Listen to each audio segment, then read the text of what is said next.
The immense dome of Veltharn Arena shimmered under the 3 moons of Xanthos Prime, its translucent panels shifting colors to announce the evening's main event.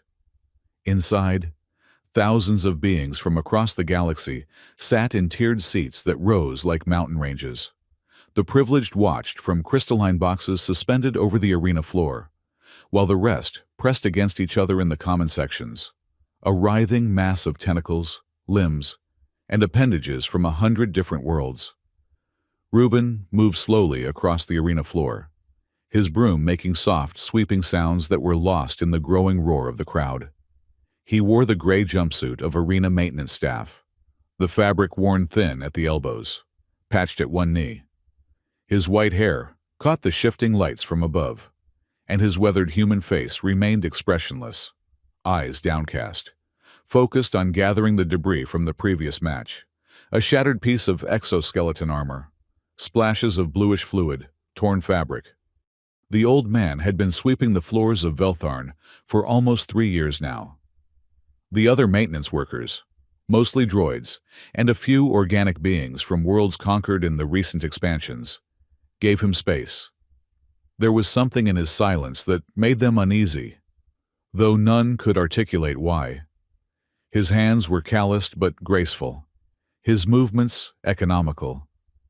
When he spoke, which was rarely, his voice was soft yet somehow carried perfectly to its intended recipient, never needing to be repeated. The announcer's voice boomed through the arena, a sound so enhanced it seemed to vibrate through bone and tissue rather than air. Citizens of the Stellar Concordat, tonight's main event will commence in 15 minutes. The champion of the Drothic Legion, Carex the Unstoppable, will face the Velmari warlord, Commander Trisilla. The crowd's roar intensified. Betting terminals throughout the arena lit up with frantic activity as last-minute wagers were placed. Reuben continued sweeping, moving in a pattern that seemed random, but would eventually cover every inch of the arena floor. The combatants' entrance gates lowered with a thunderous mechanical groan. From the eastern gate emerged Carex, a massive Drothak warrior whose gray-scaled skin was covered in ceremonial scarification. Standing nearly 8 feet tall, his 4 arms rippled with muscle beneath armor made from the hide of some enormous beast. His upper left hand gripped a curved blade that glowed with a bluish energy field. His lower right held a barbed whip that sparked and crackled. Carex roared, displaying rows of serrated teeth, and the crowd responded with a frenzy of approval.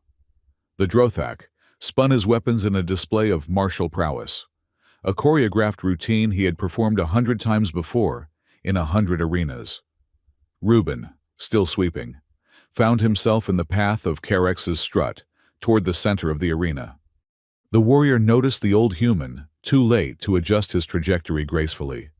Rather than sidestepping, Carex deliberately bumped into Reuben, with enough force to send the old man sprawling to the ground, his broom clattering beside him. "The cleaning vermin should know their place," Carex growled in the common galactic tongue, loud enough for the front rows to hear. A ripple of cruel laughter spread through the crowd. Reuben slowly pushed himself to his knees, then to his feet. He brushed dust from his jumpsuit with unhurried movements, his face still impassive. He bent to retrieve his broom.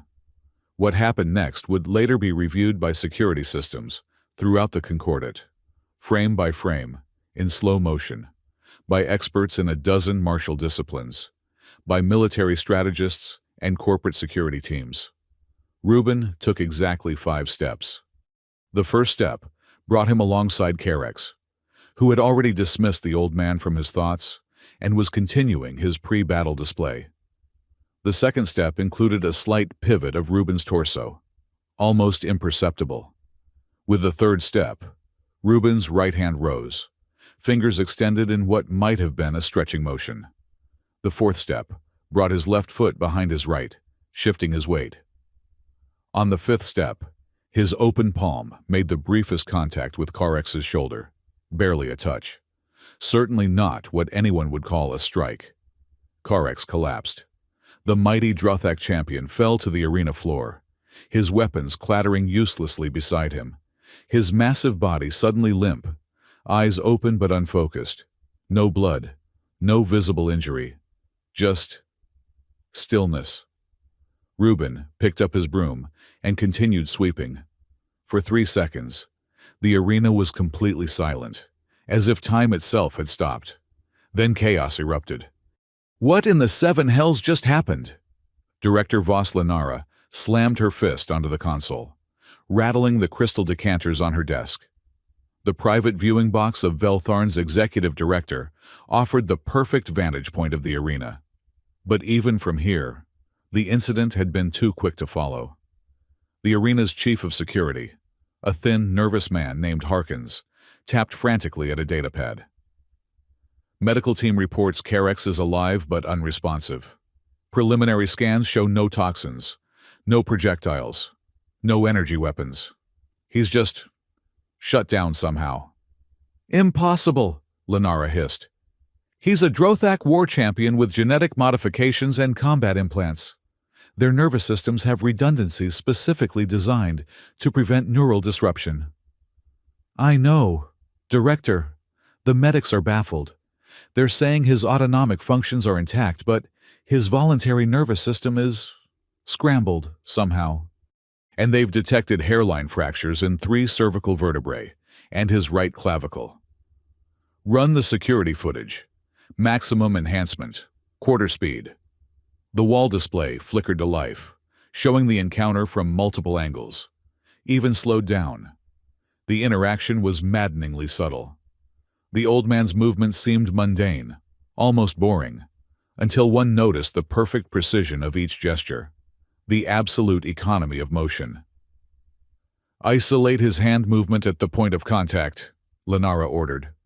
The image zoomed in, pixelated slightly, then refocused. Reuben's hand had struck, or rather, touched, a precise point where neck met shoulder, fingers positioned in a formation that looked almost ceremonial. I want everything we have on that janitor, Lenara said.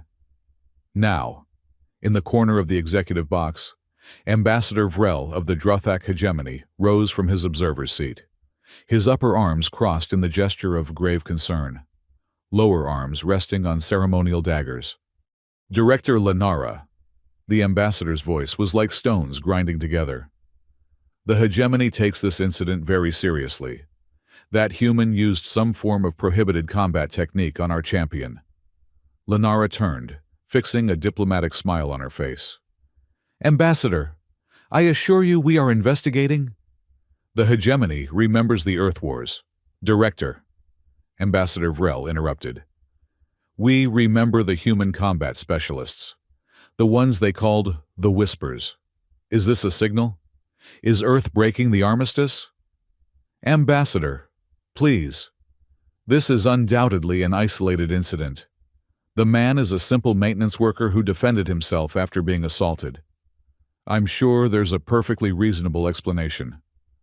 Find it, Vrel said, all 4 hands now resting on weapons. Or the hegemony will consider this an act of aggression. As security officers escorted the bewildered janitor from the arena floor, Lenara noticed something odd. The crowd, typically bloodthirsty and eager for violence, watched in unusual silence. In their eyes was something she hadn't seen in her 15 years running Veltharn: fear. In the vast archives of the Stellar Concordate's Central Library, Silra Tanari hunched over her research terminal, surrounded by floating data screens. As a junior historian, specializing in pre-concordate martial traditions, she had been forwarded the Veltharn footage by a colleague with a note. Is this one of yours? The young Cepheid's translucent fingers moved rapidly through the interface. Her 4 eyes, blinking in their characteristic asynchronous pattern when she was deep in concentration. Unlike most of her species, who preferred the comfort of aquatic environments, Silra had adapted to breathe both water and air to pursue her studies on dry worlds. Magnify section C17, she instructed the system. The image of Rubin's hand position enlarged. Cross-reference with Earth martial disciplines. Pre-armistice period. The system hummed. 17 potential matches found. Narrowing by contextual parameters. 3 remaining possibilities. Silra leaned forward, her pale blue skin reflecting the screen's glow. The matches appeared side by side. Dim Mak from a discipline called Kung Fu. Something called Vulcan Nerve Pinch from an entertainment series. And a technique labeled simply, Fifth Movement of the Silenced Palm. Detail on the third match, she said. The screen, filled with an ancient image. A yellowed training manual showing a sequence of positions similar to what the janitor had performed. The text was sparse, much of it redacted or corrupted, but one paragraph remained intact. The fifth movement, when properly executed, creates a cascade disruption through the opponent's nervous system. It requires no strength, only precision. The practitioner becomes like water flowing through stone, finding the channels that already exist. It is not an attack. It is a conversation with the body's own energy, persuading it to rest. Below, a warning was highlighted in red. This text has been classified under the Earth Concordat Armistice Treaty. Section 12. Prohibited martial knowledge. Access requires Gamma-7 clearance. Silra's inner eyelids flickered rapidly, her species equivalent of a startled gasp. She had stumbled onto something significant. Her academic focus had been on the theoretical reconstruction of lost combat forms. But most of her research dealt with techniques that were merely historical curiosities. Nothing that would fall under armistice restrictions. System. What combat discipline does the fifth movement belong to? She asked. The fifth movement is part of the 5 meditations, one transition system, attributed to Master Reuben Ardent of the Earth Defense Force, circa solar calendar, 2170-2220. Silra froze. Reuben. The janitor's name was Reuben. Show me an image of Master Reuben Ardent, she whispered. The system displayed a military photograph. A younger man with dark hair instead of white, standing straight instead of slightly stooped, wearing a simple black uniform with no insignia. But the eyes, those same deep-set eyes that seemed to look through rather than at, the same composed expression. System. What is the last known information about Master Reuben Ardent? Master Reuben Ardent was reported killed during the Battle of Saturn's Rings. 2224. Body never recovered.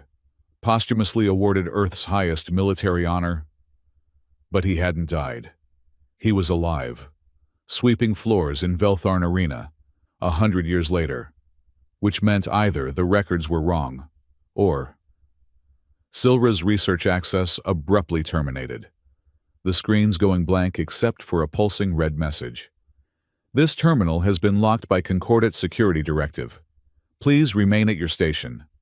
She heard the heavy footsteps of security personnel approaching from behind. Historian Tanari? A stern voice asked. You'll need to come with us. Director Lenara wants to speak with you. The detention level of Veltharn was clinically white, a stark contrast to the colorful opulence of the arena above. Reuben sat on a bench in a cell that was comfortable enough. The Concordat prided itself on its humane treatment of detainees, but was nevertheless a cage. He had offered no resistance when security escorted him from the arena floor. He had answered their basic questions with simple, direct responses. Name, Reuben. Species, human. Occupation, maintenance worker. Residence, worker dormitory block. C, Veltharn complex. No. He did not know what had happened to the Drothak fighter. Yes, he had touched him, but only to steady himself after being knocked down. The lies were small and technically true from certain perspectives, the best kind. The cell door slid open, and Director Lenara entered, followed by a young Cepheid female whom Reuben recognized from the archives. The historian often worked late, and Reuben had cleaned around her desk many times while she was lost in research, oblivious to his presence. Seeing her here was unexpected. "Mr. Rubin," Lenara began, then paused, studying his face. "Or should I say, Master Ardent?" Rubin's expression didn't change. "My name is Rubin. I clean the arena. And yet, when I had your genetic profile analyzed, it matched certain secure military records from Earth. Records that should have been sealed or destroyed after the armistice." Lenara placed a data pad on the small table between them. It displayed his younger face, his military file. "You're supposed to be dead, Master Ardent." "Many people are supposed to be dead," Rubin said quietly. "The universe rarely consults our expectations." The Seafeed historian stepped forward, her 4 eyes wide with a scholar's fascination. "You're him, aren't you? The creator of the 5 meditation system. The last true master of pre-armistice Earth combat techniques?"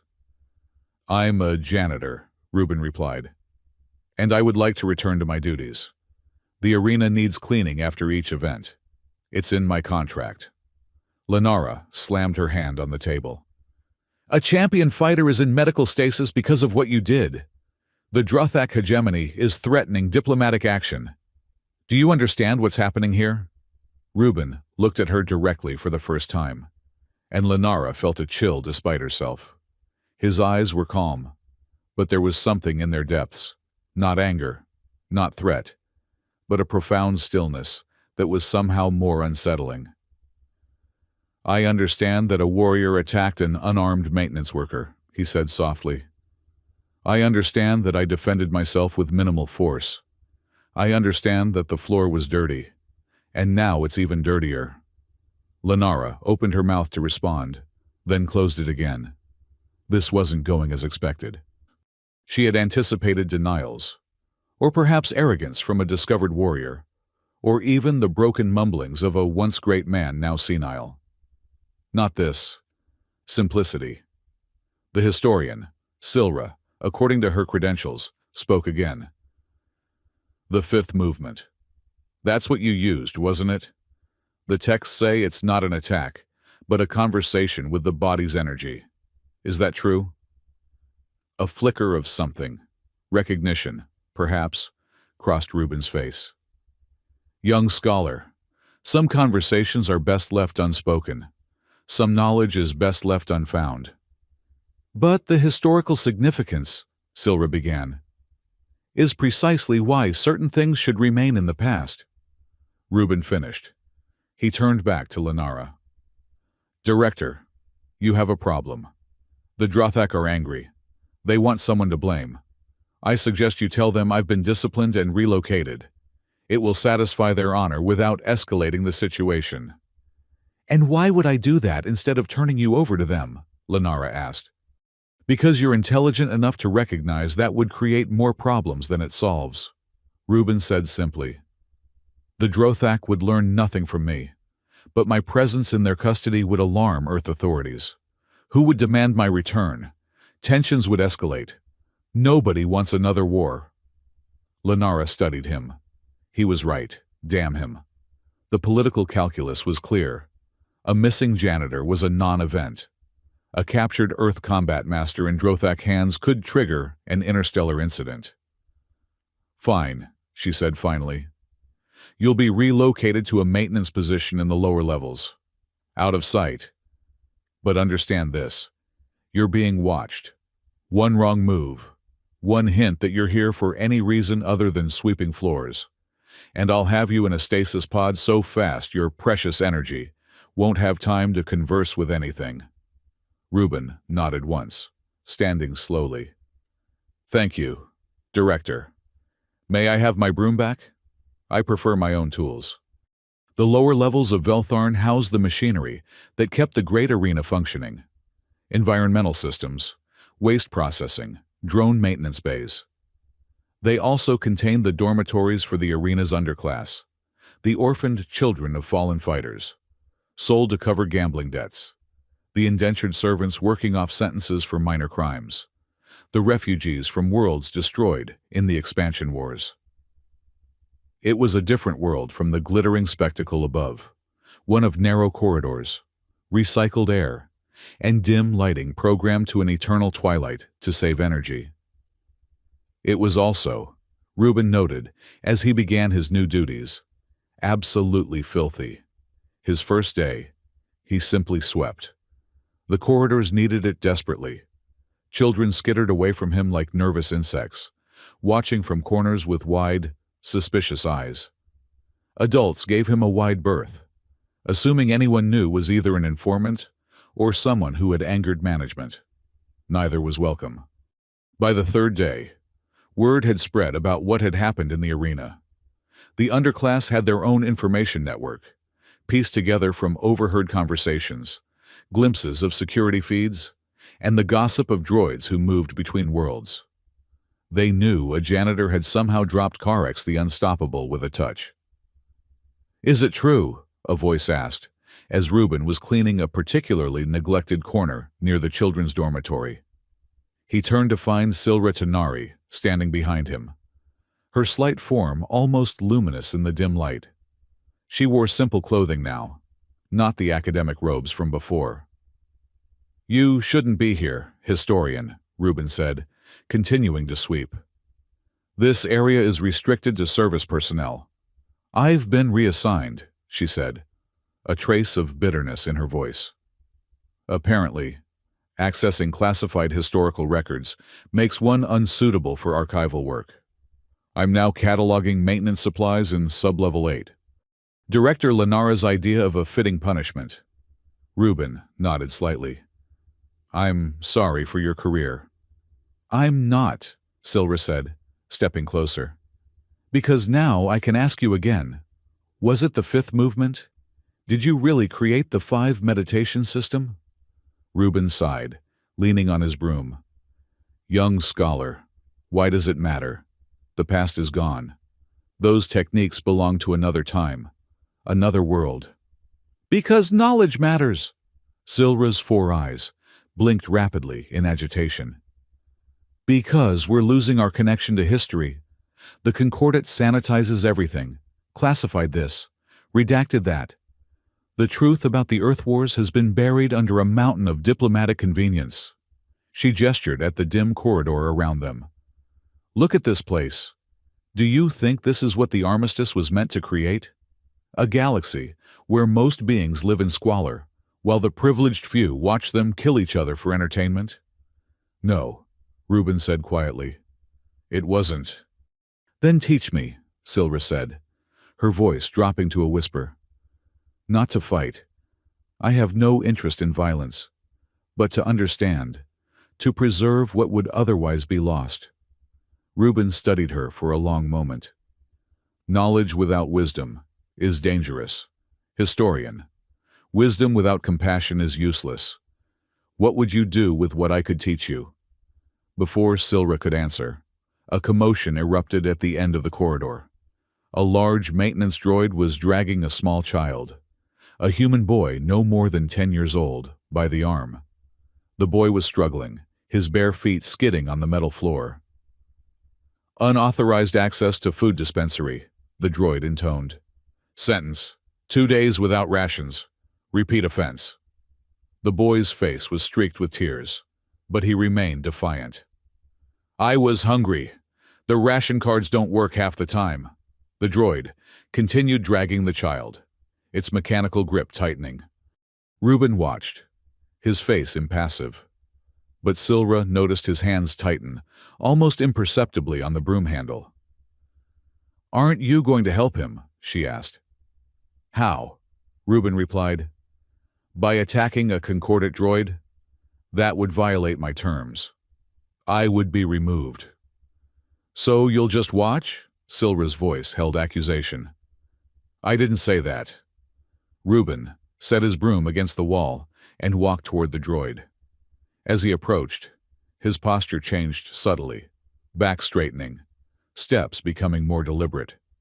He looked different, purposeful. "Maintenance unit," Reuben called, his voice carrying clearly despite its softness.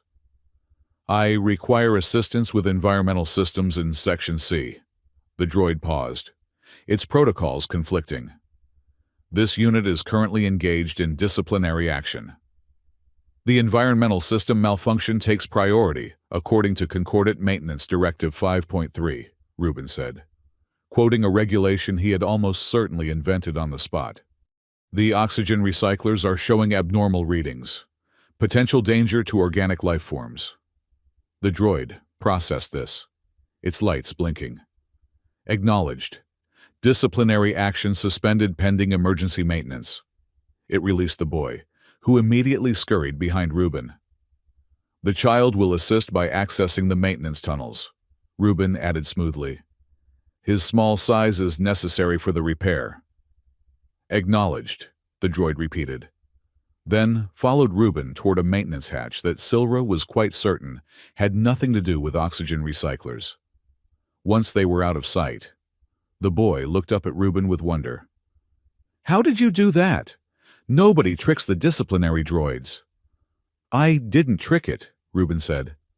"I simply spoke its language. Systems have rules. Understand the rules, and you understand the system." He knelt to the boy's eye level. "What's your name?" "Tam," the boy said. "Tam Blackwood. My mother was a fighter. She died in the arena last year." Rubin nodded. "I'm sorry, Tam. Are you hungry now?" The boy's eyes darted away, then back. "Yes, sir." From his pocket, Rubin produced half a protein bar, his own ration for the day. "Here. It's not much, but it will help." Tam took it hesitantly, then devoured it in seconds. "Thank you, sir." "Not sir, just Rubin." He stood, retrieving his broom.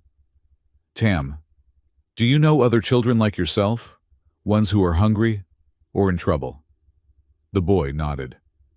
"All of us, pretty much. The orphans' dormitory has 38 kids. The guards forget to activate the food dispensers a lot. They say it's malfunction, but..." He shrugged with the cynicism of a child who has learned hard truths too young. Rubin's eyes held a rare flash of emotion, anger, quickly contained. "Bring them to Section D17 tomorrow at the beginning of third shift. Tell them it's cleaning lessons." "Cleaning lessons?" Tam wrinkled his nose. "Nobody will come for that." "Tell them it's from the man who dropped Carex with one touch," Silra suggested. "They'll come." Tam's eyes widened. "That was you? For real?" Rubin sighed. "Just bring them, and be careful of the security drones." As Tam scampered away, Silra turned to Rubin with the beginning of a smile. "Cleaning lessons." "Yes," Rubin said, resuming his sweeping. "Everyone should know how to clean properly. It's an essential skill." "And will these lessons include anything else? Perhaps some meditation?" Rubin didn't answer, but for the first time since she'd met him, Silra thought she saw the faintest suggestion of a smile cross his weathered face.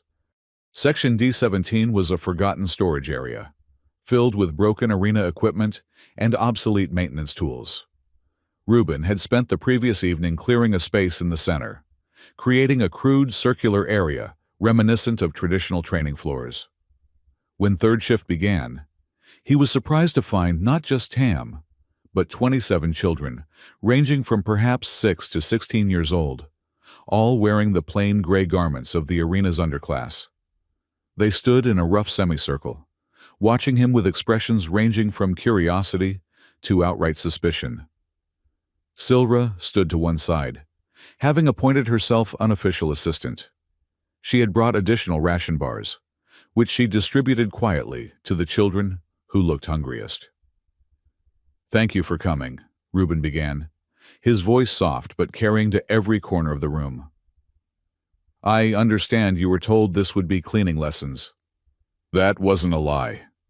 A murmur of disappointment ran through the group. "But," Rubin continued, "cleaning is more than just removing dirt. It is about restoring balance. It is about respect, for spaces, for objects, for ourselves." He picked up a broom and held it horizontally across his palms. "This is not just a tool. It is an extension of yourself. How you use it reflects how you move through the world. The children exchanged glances, clearly wondering if they'd been tricked into some boring lecture. A tall, thin boy near the back, perhaps 15, with a scar across one cheek, snorted derisively. "We heard you dropped Carix the Unstoppable," the boy called out. "With some secret fighting technique. That's why we came." Reuben regarded him calmly. "What's your name?" "Damon," the boy answered, chin lifting defiantly. "Damon, what would you do if you had this secret technique?" The question seemed to surprise the boy. I'd fight back. I'd make them pay for what they do to us down here." Reuben nodded. "And then what?" "What do you mean?" "After you fought back, after you made them pay, what then?" Damon frowned, clearly not having thought that far ahead. "I don't know. Be free, I guess." "Freedom isn't the absence of constraints," Reuben said quietly. "It's the ability to choose your path within them." He set the broom down and folded his hands. "I will teach you to clean. I will teach you to stand. I will teach you to breathe. If you learn these things well, other knowledge may follow. But it begins with the simplest tasks, done with full attention." There was something in his voice, a certainty, a depth, that silenced even the skeptics. One by one, the children straightened, their eyes fixed on this strange old man who spoke of brooms as if they were sacred objects. "Now," Reuben said, "everyone find a broom or cleaning implement. We begin with the proper stance." For the next hour, he showed them how to stand, feet positioned for balance, weight centered, spine aligned. How to hold a broom, how to sweep in efficient, economical movements. He corrected their postures with gentle touches, moving among them like a breeze, adjusting an elbow here, a stance there. To Silra's amazement, none of the children left. Even Damon, after initial reluctance, was focusing intently on his form, brow furrowed in concentration. "This is a waste of time," a sharp voice interrupted from the doorway. Director Lenara stood there, flanked by 2 security officers. Her eyes swept the improvised classroom with cold assessment.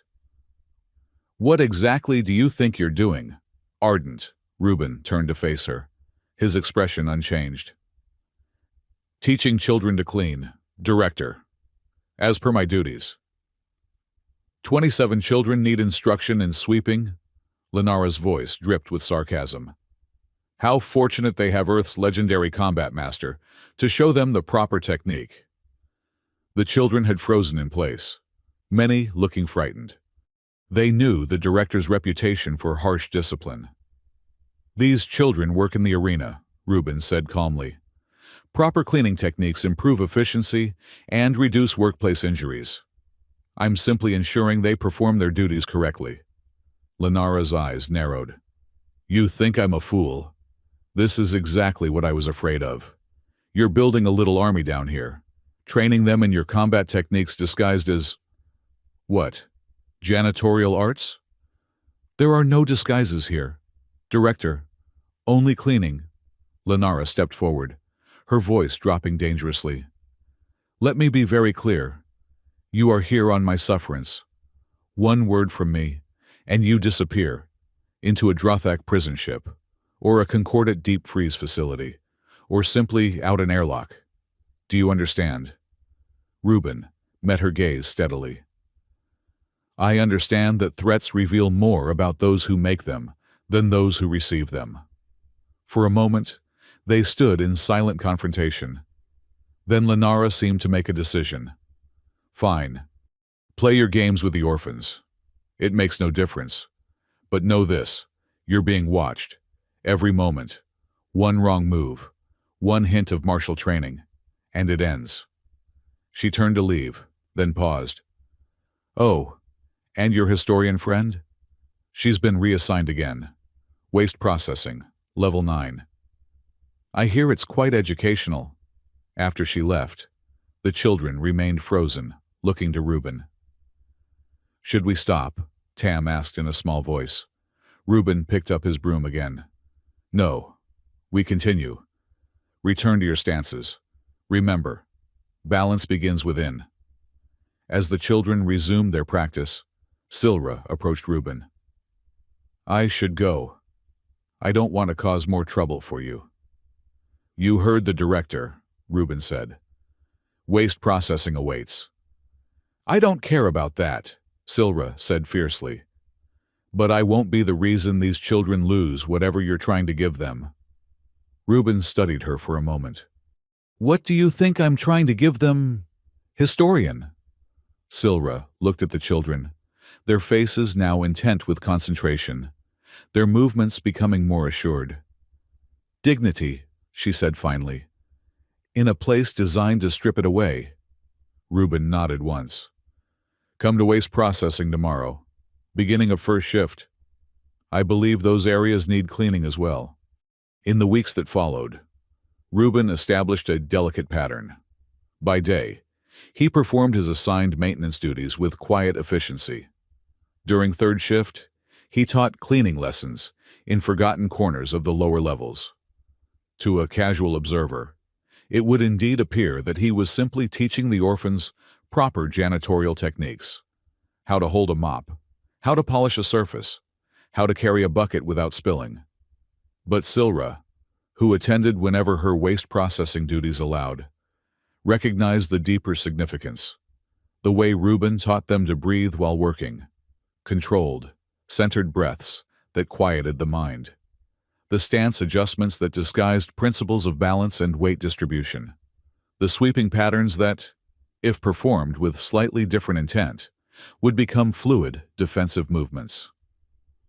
The first meditation, she whispered to him one night, as the children practiced a particularly intricate floor-cleaning sequence. Water-finding stone. Reuben didn't confirm or deny, but the slight inclination of his head was answer enough. Director Lenara made good on her threat to keep them under surveillance. Security drones drifted by during lessons, their recording lenses whirring. Occasionally, uniformed guards would appear, watching with bored suspicion before moving on. But they never saw anything worth reporting. Just an old janitor teaching orphans to clean. The children changed, though, subtle shifts that wouldn't be obvious to someone not looking for them. They stood straighter, moved with greater purpose. Their eyes held a calm awareness that hadn't been there before. When arguments broke out in the dormitories, they resolved them with words rather than fists. When guards shouted at them, they absorbed the abuse without reaction, neither cowering nor rebelling. Silra changed too. The historian's initial academic curiosity evolved into something deeper, a recognition that she was witnessing not just a lost martial art, but a philosophy, a way of being in the world that had been deliberately erased from galactic memory. Why did you choose to hide here? She asked Reuben one evening, as they finished cleaning up after a lesson. Of all places in the galaxy, why an arena? Why surround yourself with the very violence your teachings oppose? Reuben was silent for a long moment, his hands moving methodically as he arranged the brooms in perfect alignment. Where better to find balance than at the center of imbalance, he said finally. Where better to study peace than in a temple of war? That's not a real answer, Silra challenged, her four eyes blinking in the pattern that indicated skepticism among her species. Reuben smiled faintly. No, it isn't, he sighed, his hands stilling. The truth is simpler. I came here because this is where the forgotten go. The discarded, the invisible. And among the invisible, one more old man with a broom disappears. His words carried a weight that silenced further questions. But that night, as Silra returned to her quarters in the waste processing section, she felt a growing certainty that there was more to Reuben's presence at Veltharn than he had admitted, even to himself. Director Lenara sat in her private office, a glass of rare Centaurian brandy in her hand, staring at the financial projections on her desk display. Veltharn Arena's profits were down 15% from the previous quarter. The novelty of traditional blood sports was wearing thin. The audiences craved something new, something unprecedented. Her secure communication terminal chimed. Director Lenara, a smooth, artificial voice announced, "You have an incoming transmission from Morweth Tactical Industries. Priority Alpha." Lenara straightened, setting aside her brandy. Morweth was one of the Concordate's premier weapons manufacturers and security contractors. A call from them was never casual. "Accept transmission." The wall display shimmered, resolving into the face of a man whose features blended the organic and the mechanical in a harmony that was both beautiful and unsettling. One eye was natural, dark, and intelligent. The other was a sophisticated cybernetic replacement that glowed with a soft blue light. Half his face bore the fine implants of neural enhancement, visible as delicate silver traceries beneath his skin. "Director Lenara," he said, his voice as smooth as his appearance was striking. "I am Executive Director Thale of Morweth Special Projects Division. I apologize for the direct approach, but a matter has come to our attention that may be of mutual interest." "I'm listening," Lenara said cautiously. "We understand you have in your employment a certain human, one who possesses unusual skills." Thale smiled, the expression not quite reaching his eyes, either of them. "Skills that were supposedly lost after the Earth Wars." Lenara's hand tightened on her glass. "I am not sure what you're referring to, Director Thale." "Come now," Thale chided gently. "Let's not waste time with denials. Reuben Ardent, creator of the 5 Meditations combat system, the only human to ever decline Earth's supreme medal of valor, currently sweeping floors in your arena while teaching orphans to clean." The last word carried a subtle emphasis that made clear he understood what was really happening. "How do you know this?" Lenara asked, abandoning pretense. "Morweth has interests throughout the Concordate," Thale said vaguely. "Information is our business as much as security, but that's not important. What matters is what we can offer you." "And what is that?" "A solution to your profit problem." Thale leaned forward, his cybernetic eye adjusting focus with a barely audible whir. "Audiences are bored with traditional combat. They've seen every possible variation of alien versus alien, machine versus organic. But they've never seen anything like Ardent's techniques, an entire combat philosophy that was classified and suppressed after the armistice." "What exactly are you proposing?" Lenara asked, though she had already guessed. "A special event, unprecedented, Master Ardent against our most advanced combat system, the Morweth TX-9 Mimic, a droid specifically designed to observe and replicate any fighting style it encounters." Thale's smile widened. "The ancient master against a perfect mechanical copy of himself. Can wisdom overcome perfect replication? The philosophical implications alone would draw record viewership." "Ardent has refused to fight," Lenara pointed out. "He insists he's just a janitor." "Everyone has leverage points," Thale said dismissively. "Find the orphans, perhaps, or the Cephite historian who's been asking dangerous questions. Make him an offer he can't refuse. One chance in the arena to earn their freedom. Perhaps." "And what does Morweth get from this arrangement?" "Data," Thale said simply. "Our mimic will record every nuance of Ardent's techniques. Win or lose, we acquire knowledge that was thought lost forever. Knowledge with significant military applications." Lenara considered. The potential profits were enormous. A special event featuring the legendary Earthmaster would draw audiences from across the Concordate. But more importantly, it would solve her Ardent problem permanently. Either he would lose and be removed from her arena, or he would win and be honor-bound to leave with his freed orphans. "I'll need guarantees," she said finally. No interference from Earth authorities, no diplomatic complications. Already arranged, Thala assured her. This will be a private entertainment event, not an official combat demonstration. Earth's representatives won't even know it's happening until it's over. And by then, the data will be secured. Very well, Lenara decided. I'll make the arrangements. Excellent. Thal's organic eye gleamed with satisfaction. One other thing. Our analysis suggests Ardent has been teaching the orphans his techniques, disguised as cleaning lessons. We'd like access to the most promising students afterward. For research purposes.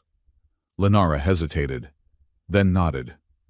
The orphans were arena property, after all. Just another asset to leverage. Agreed, but only after the event. Of course, Thale said smoothly. We understand the value of proper timing. After the transmission ended, Lenara refilled her glass, a smile playing at her lips. She had been trying to decide what to do about Ardent for weeks.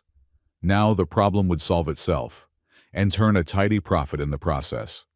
In the waste processing facility on level 9, Silra Tanari carefully separated compounds for recycling, her 4 eyes protected by special filters against the caustic fumes. The work was mindless, but she had come to appreciate the solitude. It gave her time to mentally record and organize everything she was learning from Reuben. Not just the physical movements of the 5 meditations, but the philosophy behind them, the way of seeing the world that made them not just techniques, but a complete system of harmonious existence. Her personal data terminal chimed, indicating a priority message. She stripped off her protective gloves and activated it, surprised to see Director Lenara's authorization code. Historian Tanari, the message read. Your presence is required in my office immediately regarding a matter of historical significance. Security will escort you. As if on cue, 2 guards appeared at the processing room entrance. Silra followed them with growing apprehension. Direct summons from Lenara were rarely good news. In the director's office, she found not only Lenara, but also Reuben, standing quietly by the window, hands clasped behind his back.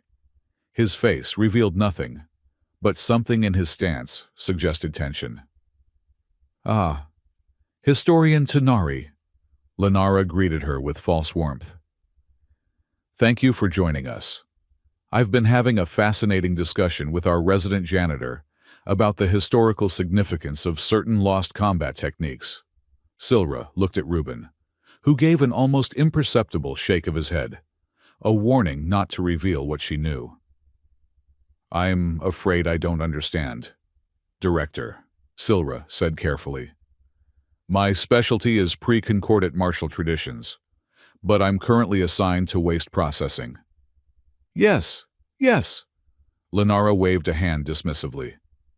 A temporary assignment that I'm prepared to rectify. In fact, I have a proposal that might interest both of you. She leaned back in her chair, studying them. I'm organizing a special event in the arena. A demonstration match featuring Master Ardent here, showcasing his legendary 5 meditation system against a worthy opponent. I've already declined, Reuben said quietly. I don't fight for entertainment. And I've explained that this isn't a request, Lenara countered. But perhaps I haven't made the stakes clear enough. She touched a control on her desk, and a holographic display appeared, showing the children Reuben had been teaching, going about their daily tasks in the lower levels. 27 orphans, Lenara said, currently indentured to Veltharn Arena until they reach majority or their debts are paid. At current rates, most will die here, either from neglect or by following their parents into the arena as fighters. Silra felt a cold dread settling in her stomach. What are you proposing, Director? A wager, Lenara smiled. 1 match. If Master Ardent wins, the children go free, complete emancipation, with transition funds and transport to the colony of their choice. If he loses, she shrugged. Things continue as they are, except, of course, that he will be transferred to a more suitable facility for someone of his historical significance. And my role in this? Silra asked. Documentation, Lenara said simply. You're a historian. This will be history in the making. The return of Earth's legendary combat master to the arena. His final performance. You'll record it, provide context, write the official account. Your academic career will be reinstated, with a promotion to senior researcher. And if we refuse? Reuben asked, though his tone suggested he already knew the answer. Lenara's smile vanished. Then, the children will be separated and distributed among our various facilities throughout the Concordat. The historian will face charges of accessing classified military information without authorization, a violation carrying a minimum 20-year sentence in a deep space penal colony. And you, Master Ardent, will be turned over to the Drothak hegemony as a gesture of diplomatic goodwill. The room fell silent. Reuben turned from the window, his eyes meeting Silra's briefly, before focusing on Lenara. Who would I face? He asked finally. The Morweth TX-9 Mimic, Lenara replied.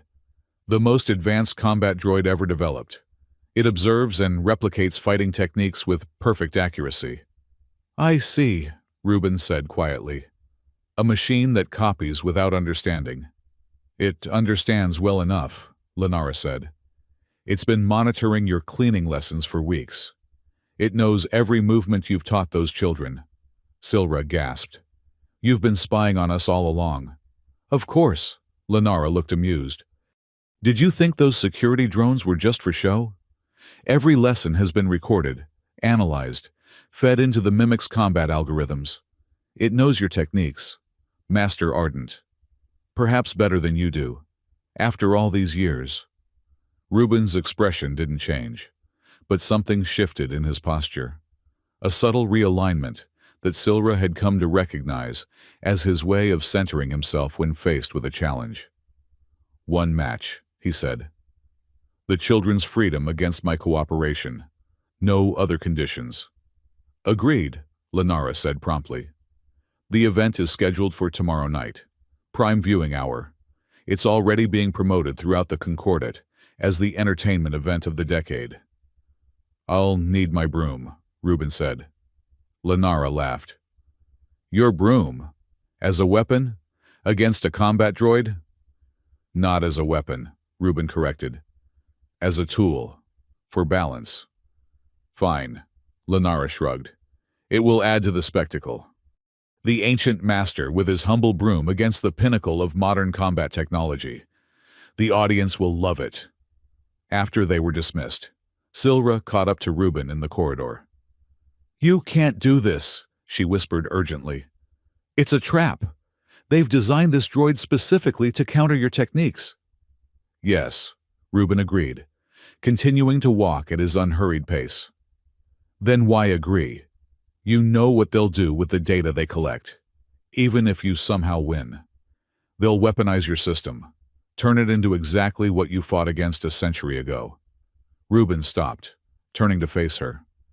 Young historian, what is the purpose of the 5 meditations? The question caught her off guard. To achieve harmony through movement, to resolve conflict with minimal force. And what is the core principle of the 5th meditation? Silra thought back to the fragments she had read in the archives. Universe in harmony, and the recognition that opposition creates more opposition, while harmony transforms. Reuben nodded. A machine can copy movements. Historian Tanari. It cannot copy understanding. Remember that tomorrow night. As he walked away, Silra was left with the unsettling feeling that she had missed something important, that beneath Reuben's apparent resignation lay a purpose she couldn't yet grasp. The night of the match. Veltharn Arena was filled beyond capacity. Beings from across the Concordat packed the stands, drawn by the unprecedented nature of the event.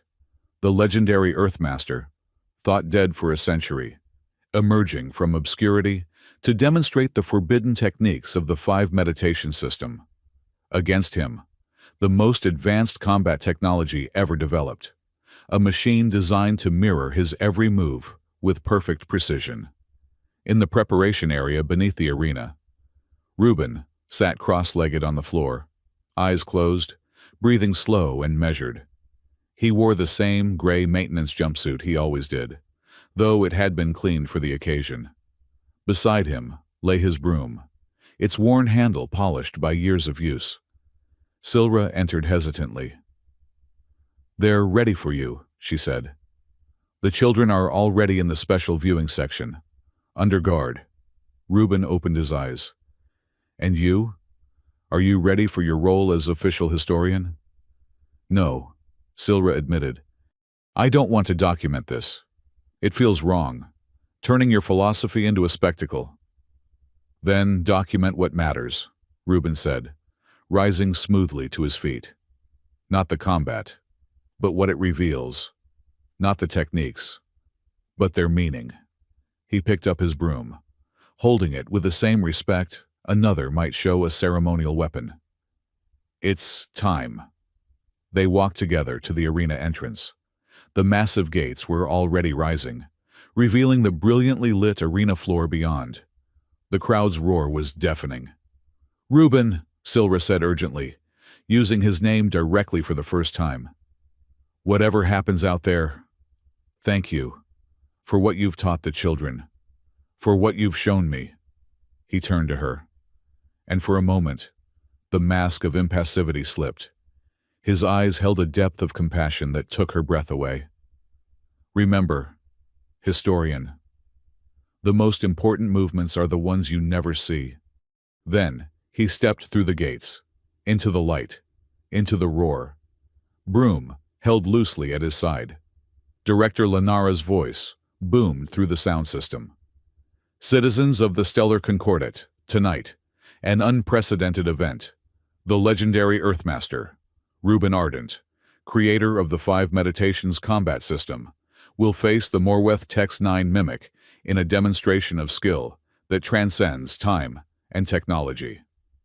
The crowd's response shook the arena's foundations. From the opposite gate, the TX-9 Mimic emerged. In person, it was even more impressive than in the specifications Silra had reviewed. Nearly human in proportion but composed of a liquid metal alloy that shifted subtly with each movement, reflecting the arena lights in ripples of color. Its face was a smooth mask with only the suggestion of features, its eyes glowing apertures that adjusted constantly as they tracked Reuben's movements. "The stakes?" Lenara continued. "Freedom for 27 indentured children. Or final proof that technology has surpassed even the greatest human achievements." In their special viewing section, the children pressed against the energy barrier, faces filled with a mixture of hope and fear. Tam, the youngest, called out Reuben's name, though his voice was lost in the arena's cacophony. "Combatants, take your positions." Reuben walked to the center of the arena, his steps unhurried, his bearing calm. The mimic mirrored his approach from the opposite side, its movements a perfect replication of Reuben's measured pace. They faced each other across 10 feet of empty space. Reuben held his broom vertically at his side, like a staff. The mimic adopted an identical stance, though it held nothing. "Begin!" Lenara commanded. For several seconds, neither moved. They stood, perfectly still, studying each other. The crowd grew restless, anticipating immediate action. Then the mimic attacked. Its movement was blindingly fast, a perfect execution of the 5th movement. The same technique Reuben had used against Carex. The same finger position, the same weight shift, aiming for the same nerve cluster at the base of the neck. Reuben didn't defend against it. He didn't need to. He simply wasn't there when the strike arrived, having shifted his position by the smallest increment necessary. Not a dodge, barely even a movement. The mimic's hand passed through empty air. The crowd murmured in confusion. From their perspective, nothing dramatic had happened, just two figures moving in an incomprehensible dance. The mimic recalculated, its programming adapting instantly. It launched into a combination of movements drawn from the children's lessons, the sweeping pattern of the first meditation flowing into the circular steps of the third. Again, Reuben made tiny adjustments, never blocking, never striking back, simply not being where the attacks were aimed. For almost a minute, this strange dance continued. The mimic attacked with increasing speed and complexity, combining the observed techniques in ways that should have been overwhelming. Reuben continued his minimalist evasions, the broom still held loosely in his hand, unused.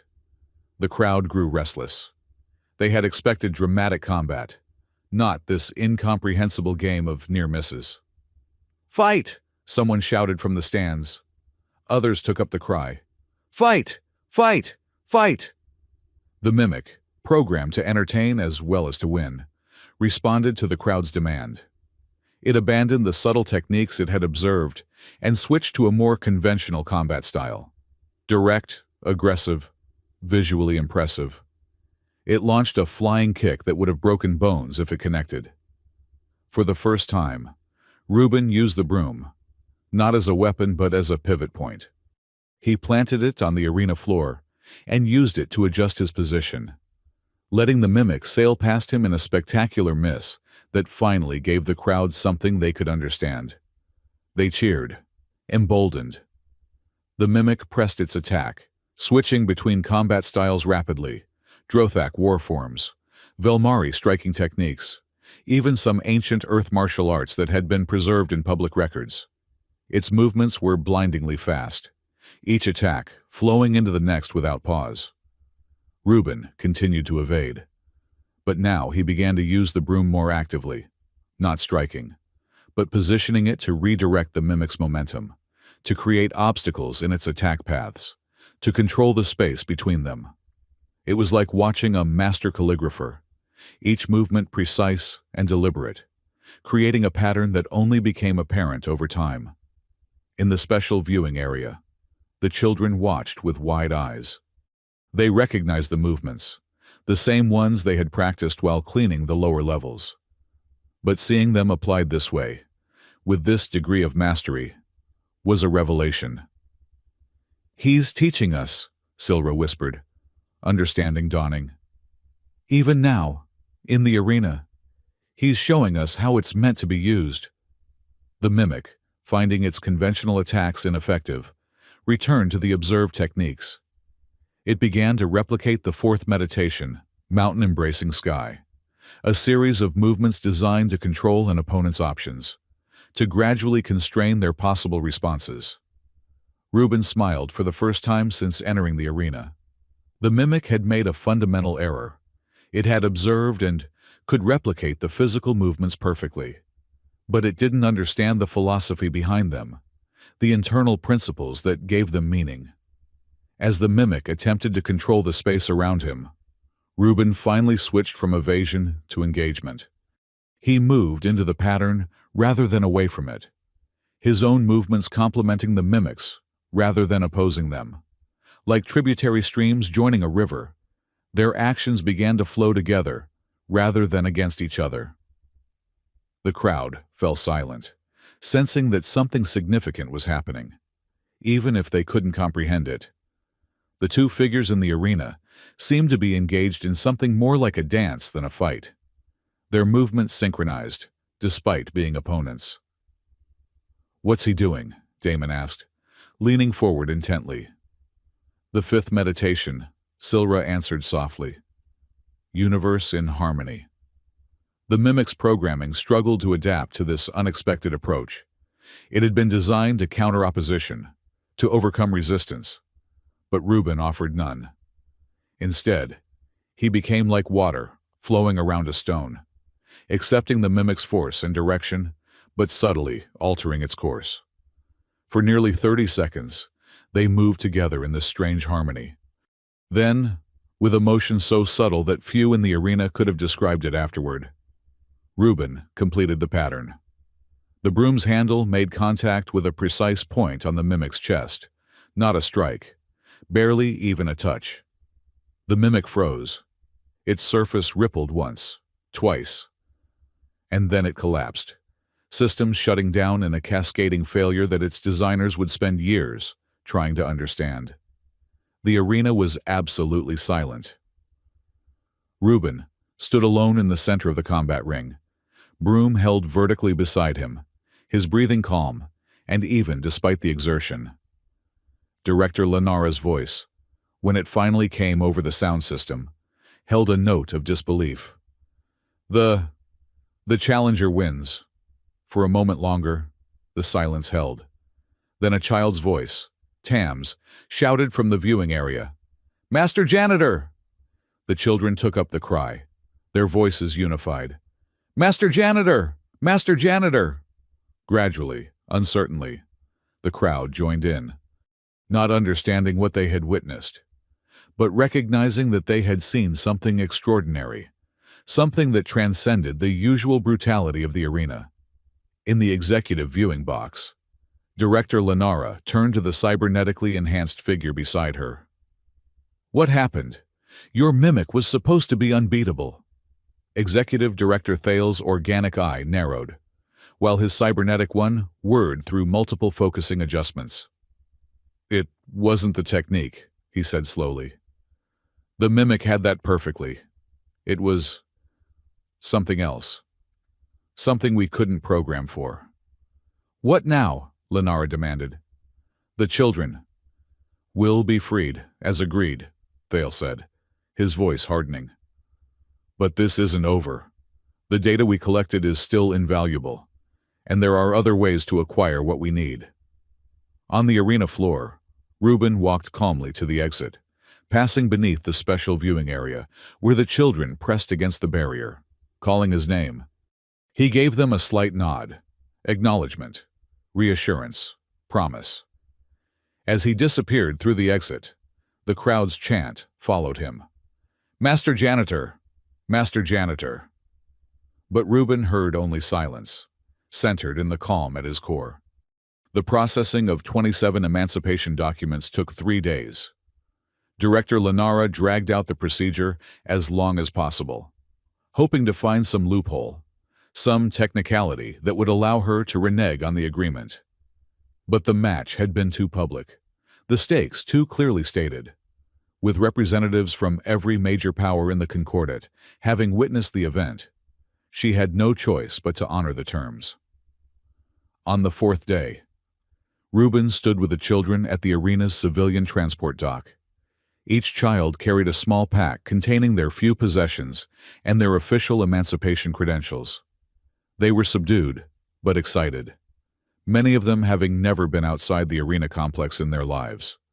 Silra arrived breathlessly, carrying a large data crystal case. "I thought you'd already left," she said, clearly relieved to find them still there. "The transport to New Terran Colony leaves in 30 minutes, Reuben explained. "We were just preparing to board." "New Terran?" Silra asked. "That's an agricultural world, isn't it?" "Yes," Reuben nodded. "Far from the Concordat's central systems. A good place to start fresh." He looked at the children, who were lining up for final processing. "They'll learn to grow things instead of cleaning up after destruction. A better balance." Silra held out the data crystal case. "I wanted you to have this. I've completed the historical documentation Director Lenara assigned me. But I've also recorded other things. Your teachings. The philosophy behind the 5 meditations. Everything I could piece together from the archives and from what you've shown us." Reuben looked at the case, but didn't take it. Knowledge recorded becomes knowledge fixed, historian, and fixed knowledge cannot adapt, cannot flow. "But it can be preserved," Silra insisted. "For those who come after. For those who need to remember that there are other ways of being in the world besides dominance and submission." Reuben considered, then accepted the case with a slight bow. "Thank you, historian. You have honored your calling." "I'm coming with you," Silra blurted suddenly. "To New Terran." If, if that's acceptable. Reuben's eyebrows rose slightly. You would leave your position, your access to the archives, for an agricultural colony. What good are archives if they're censored? What use is position without purpose? Silra's 4 eyes blinked in their pattern of intense sincerity. There's more history to be made than to be recorded. I think, and I want to continue learning. From you, from the children, from whatever comes next. Before Reuben could respond, a commotion erupted at the processing gate. Security personnel were pouring in, weapons drawn, forming a perimeter around the boarding area. Behind them came Director Lenara, accompanied by the cybernetically enhanced figure Silra recognized from security footage as Executive Director Thale of Morweth Tactical. No one boards that transport, Lenara announced. By order of Concordate Security Directive 87, these children are being detained for questioning regarding exposure to prohibited martial knowledge. The agreement, Reuben began. The agreement was for their freedom, Lenara cut him off. Which they have received, but freedom doesn't exempt them from security protocols, or from the consequences of learning forbidden techniques. Thale stepped forward, his cybernetic eye scanning the group. We have evidence that these children have been systematically trained in the 5 meditation system, in direct violation of the Earth Concordate Armistice Treaty. They represent a security risk that must be contained. The children huddled closer to Reuben, fear evident in their faces. Damon, the oldest, stepped protectively in front of the younger ones, just as he had done during their lessons. They were taught to clean, Reuben said, his voice carrying clearly despite its softness. To stand with dignity, to breathe with purpose. If you find threat in that, the problem lies within you, not them. Semantics. Thale dismissed with a wave of his cybernetic hand. Our analysis is clear. These children possess knowledge that poses a significant security risk.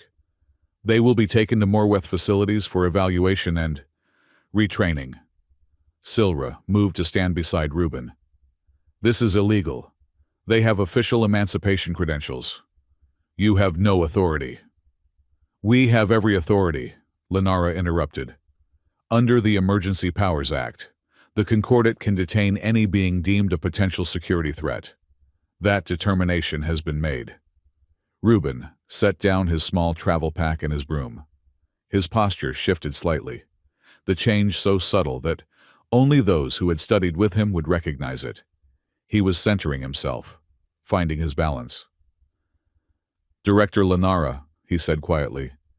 Executive Director Thale, I understand your concern. These children have indeed learned from me, but not what you think. He stepped forward, placing himself between the security team and the children. I offer you a choice. Let them board their transport and leave peacefully, or learn firsthand what they have truly absorbed from my teachings. Thyla laughed, the sound oddly mechanical from his enhanced vocal system. You're threatening us? One old man and a group of children against a full security team? Even with your skills, Master Ardent, the odds are prohibitive. I'm not threatening, Reuben corrected. I'm offering a choice. Violence or peace. That is always the choice before us. Enough of this, Lenara snapped. Security team, take them into custody. Stun protocols authorized. The security officers raised their weapons. But before they could fire, Reuben spoke again, his voice carrying with unusual power.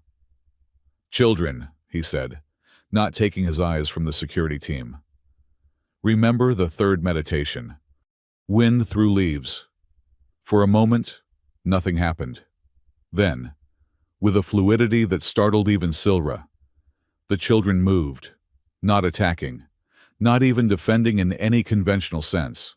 They simply flowed, like air currents finding the spaces between obstacles. They moved through gaps in the security formation that shouldn't have existed, slipping past armed officers with a grace that made their movement seem almost choreographed. The security team, trained to counter aggression, found themselves facing something they couldn't process, targets that neither fought nor fled, but simply existed in the spaces between their preparations. "Stop them!" Lenara shouted, but it was already too late. The children had reached the transport boarding ramp, moving up it in a coordinated wave that seemed to follow some internal rhythm invisible to observers. Reuben remained where he was, making no move to follow them. "Your choice is still before you, directors," he said calmly. "Escalate, or accept." Thale's face contorted with frustration. "Fire stun charges, now!" The security officers hesitated, looking to Lenara for confirmation. In that moment of uncertainty, Silra made her decision. She darted forward, grabbing Reuben's broom from where it rested against his pack. "Master Janitor!" she called, tossing it to him. Reuben caught it smoothly, the worn handle fitting into his palm, as if it had been crafted specifically for his grip. He didn't raise it as a weapon. He simply held it vertically beside him, a symbol more than a tool. "Final warning," he said softly. "Let them go." "Fire!" Thale ordered again, his cybernetic eye glowing with intensity. The security officers raised their weapons, and Reuben moved. Later, when Silra tried to describe what happened next, she found words inadequate. Reuben didn't seem to rush or strain. He simply flowed, like water finding the spaces between stones, like wind passing through leaves. The broom in his hands became an extension of his movement, never striking, merely redirecting, intercepting, guiding. Stun charges fired, but found only empty air where Reuben had been a heartbeat before. Officers lunged forward, only to find themselves stumbling as their balance was subtly shifted by the lightest touch of the broom's handle against a pressure point, a joint, a center of gravity. Within 30 seconds, the entire security team was incapacitated, not injured, not even unconscious, but tangled in their own momentum, tripping over each other, weapons discharged harmlessly or dropped entirely.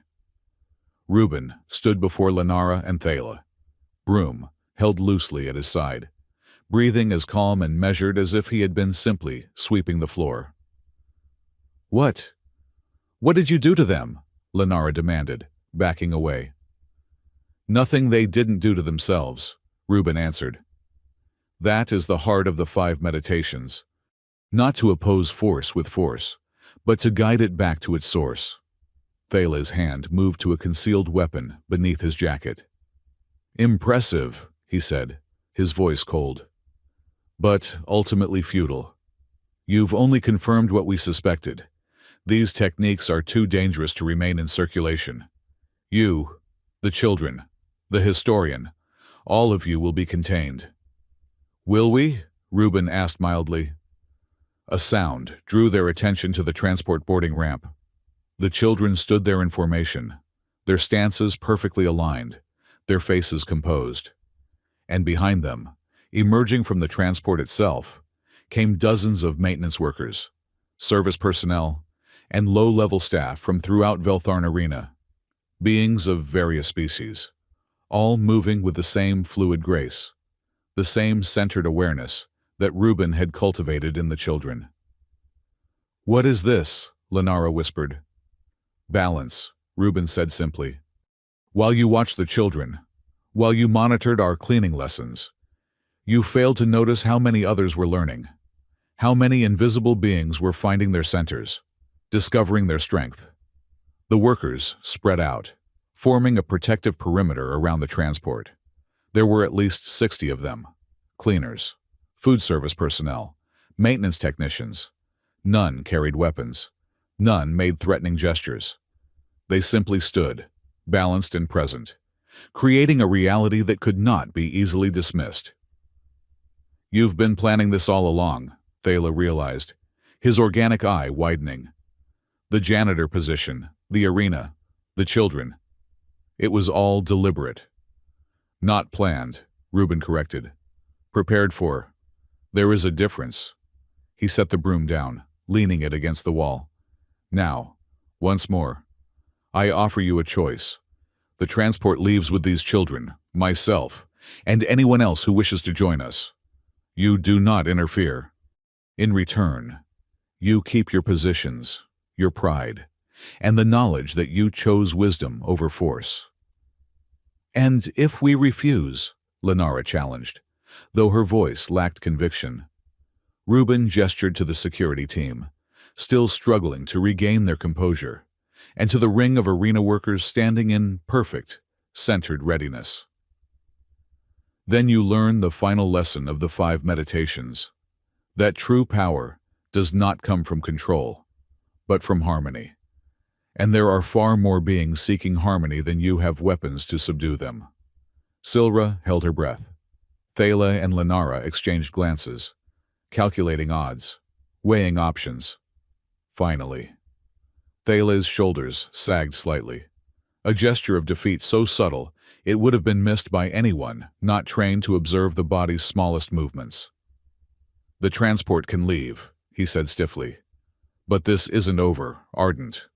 Morweth will find other ways to acquire what we need. Perhaps, Reuben acknowledged, but not today. He picked up his pack and his broom, then walked calmly to the boarding ramp. Silra followed, half expecting a stun charge in the back at any moment, but none came.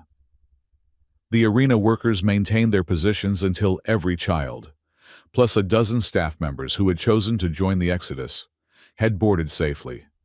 As the transport's engines hummed to life, Silra looked out the viewport at the arena that had been both prison and classroom. Director Lenara and Executive Director Thala stood watching, their faces masks of frustrated ambition. Behind them, the remaining arena staff were helping the security team to their feet, seemingly solicitous, but moving with a new awareness, a subtle confidence that hadn't been there before. They won't just let us go, she said to Reuben, who sat beside her, Broom resting across his knees. They'll pursue us, try to reclaim what they see as their property, both the children and the knowledge. Yes, Reuben agreed. They will try. Then why New Terran? It's isolated. Yes, but not hidden, not defensible. Reuben smiled faintly. Who said we need to defend? But the children. We'll learn to grow food instead of fighting, to build instead of destroy, to find balance within themselves that cannot be taken away, no matter what comes. He looked at the children, now exploring the transport with excited whispers, many of them experiencing space travel for the first time. And if danger finds us, they will remember their lessons. The transport shuddered slightly as it disengaged from the docking clamps. Through the viewport, Veltharn Arena receded, its massive dome shrinking until it was just another structure in the sprawling complex of Xanthos Prime. I still don't understand, Silra admitted. If you knew this might happen, why choose the arena in the first place? Why put yourself and these children at risk? Reuben was silent for a long moment, his gaze distant. A century ago, he said finally, I refused to teach soldiers to kill with the 5 meditations. I destroyed my writings, hid my knowledge, let the world believe I had died. I thought I was preserving something precious by keeping it secret. He turned to her, his eyes holding a depth of regret that took her breath away. I was wrong. Knowledge hidden is knowledge lost, purpose unfulfilled. I came to the arena not to hide, but to find those who needed what I had to offer most, the forgotten, the invisible, the ones society had discarded.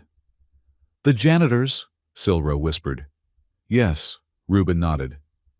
The ones who clean up the messes others create, the ones who restore balance after chaos, the perfect students for a philosophy that seeks harmony rather than dominance.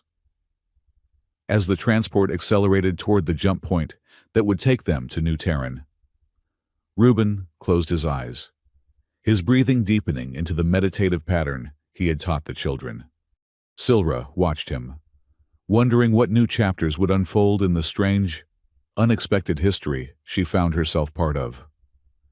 "Rest now, historian," Reuben said without opening his eyes. "The journey has just begun." 3 months later, on the agricultural colony of New Terran, a group of children tended a communal garden outside a simple wooden structure. They moved with unusual grace for farm workers, their actions coordinated and efficient, using tools with the same precision they once applied to brooms and mops. Inside the structure, which served as both home and school, Silra Tanari carefully transcribed notes onto a special data crystal, one of several she had been filling with observations, teachings, and historical context. "Are you certain you want these preserved?" she asked Reuben, who sat cross-legged on the floor, mending a child's torn shirt with the same careful attention he gave to everything. "After what you told me about destroying your original teachings." "Those were different times," Reuben replied. "Different intentions.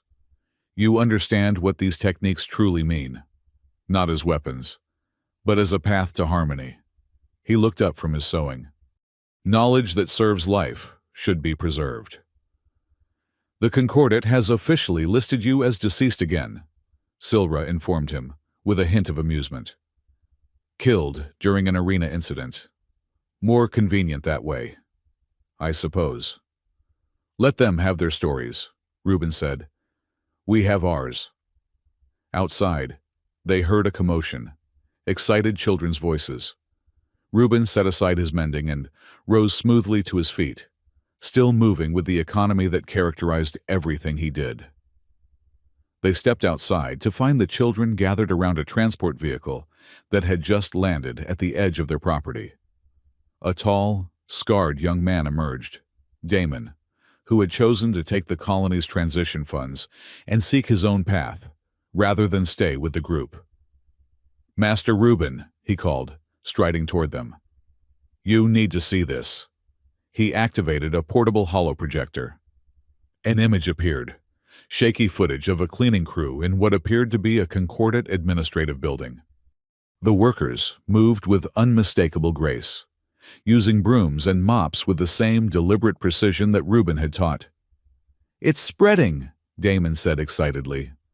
"Through the service workers, the maintenance crews, people dismissed as invisible. They're passing it along, teaching each other." The footage changed to another location, a factory, where workers performed their repetitive tasks with new fluidity, transforming drudgery into something approaching art. "They're calling it the janitor's way," Damon continued. "The authorities don't understand what's happening. They just know their workers are becoming different, standing straighter, moving with purpose, resolving conflicts without violence." Reuben watched the footage, his expression unreadable. "Are you concerned," Silra asked, "that your teachings might be misused after all?" "No," Reuben said after a moment, "because they're not learning from military instructors or combat manuals. They're learning from each other, from people who understand that true strength comes from harmony, not dominance." He looked at the children tending their garden, at Damon with his excited news, at Silra with her careful records. "I once believed I had to hide this knowledge to protect it," he said softly. "Now I understand. The only way to truly protect it is to entrust it to those who will use it wisely." Damon's expression grew serious. "There's more, Master. Morweth hasn't given up. They're developing new mimic models, trying to replicate what they recorded in the arena. And..." He hesitated. "There are rumors they're sending operatives here, to New Terran, to observe, perhaps to do more." Silra tensed, but Reuben remained calm. "Let them come," he said simply. "They will find farmers growing food, children learning, a community living in harmony." "And if they try to take that away?" Damon challenged. "If they come with weapons, with force?" Reuben picked up a broom that leaned against the wall of their home. Then they will discover that harmony is not weakness, that balance is not passivity. His eyes held a quiet certainty. But that is their choice to make, not ours. He began to sweep the path leading to their home.